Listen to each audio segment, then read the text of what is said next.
9h28 sur Europe 1, le journal des médias, Adrien Lemaître. Bonjour Adrien. Bonjour Guillaume, à la une aujourd'hui, Thierry Ardisson révèle ses projets. Audrey Pulvar réagit suite à sa mise en retrait de CNews et les nouveaux détails sur les coulisses du débat présidentiel de mercredi. Et on commence donc avec Thierry Ardisson qui dévoile ses nouveaux projets télé. Dans une interview accordée au journal du dimanche, Thierry Ardisson revient sur son transfert sur C8 qu'il ne regrette absolument pas. Il faut dire que Salut les Terriens est un tel succès sur C8 que la chaîne lui a demandé de réfléchir à une version dominicale de son émission Les Terriens du dimanche. Se rapprocheront de Rive Droite, Rive Gauche, l'émission qu'il animait sur Paris Première il y a 20 ans.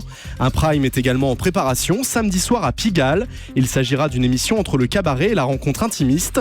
Côté production, Thierry Ardisson travaille sur un long métrage consacré aux enfants du Palace. Vous savez, le Palace, c'est cette célèbre boîte de nuit des années 80.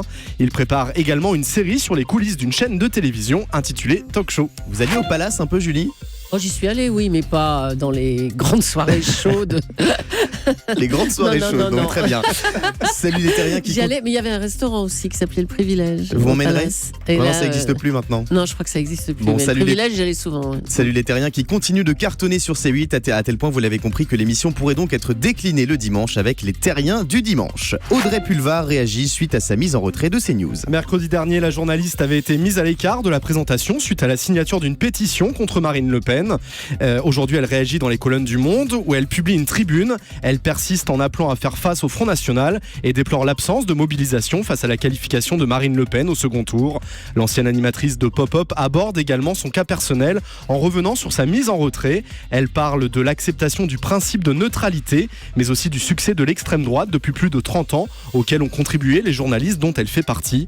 Au nom de ce principe et afin de protéger du soupçon ses consoeurs et ses confrères, elle dit qu'il était prévisible qu'elle soit écartée de l'antenne jusqu'à nouvel ordre. Et puis une autre personnalité s'engage elle aussi contre le Front National. Cette personnalité, c'est Sonia Rolland. Oui, à quelques jours du second tour, Sonia Rolland parle sur Facebook. Elle explique comment dans les années 2000, sa vie est devenue un enfer alors qu'elle venait d'être élue Miss France. Elle dit avoir reçu plus de 2000 lettres d'insultes et menaces de mort venant selon elle des partisans du FN parce que pour eux, dit-elle, elle ne représente pas la France. Elle précise qu'elle avait décidé de ne pas parler à ce moment-là pour ne pas offrir une tribune à cette minorité. Mais aujourd'hui, elle décide de se positionner en affirmant qu'elle votera contre Marine Le Pen. On en sait plus sur les coulisses du débat de l'entre-deux tours de mercredi soir. Réunis au siège du CSA, TF1 et France 2, organisateurs du débat, et les représentants de Marine Le Pen et Emmanuel Macron ont âprement négocié les conditions de l'émission présentée par les deux chefs des services politiques, Nathalie Saint-Cric pour France Télé et Christophe Jacubizine pour TF1. Côté mise en image, c'est Tristan Carnet qui a été choisi. C'est notamment le réalisateur du débat du 20 mars entre les 5 grands candidats, mais aussi de The Voice. Les participants à la réunion ont ensuite tiré au sort l'ordre de prise de parole et la place de chacun des candidats. Marine Le Pen commencera le débat et sera positionnée à gauche de l'écran, tandis qu'Emmanuel Macron terminera et sera placé à droite. Toujours par tirage au sort, c'est la candidate du Front National qui arrivera dans les locaux 20 minutes avant son concurrent.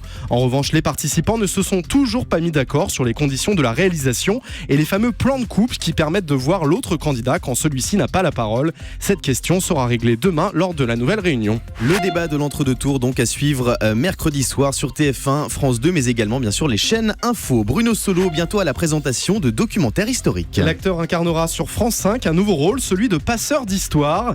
Il présentera et décryptera des faits historiques pour France 5. Dans cette série de 4 épisodes intitulée La véritable guerre des trônes, une histoire de l'Europe, il nous racontera l'épopée des dynasties qui ont rivalisé pour conquérir le pouvoir sur le vieux continent, de la guerre de 100 ans à l'aube de la Renaissance.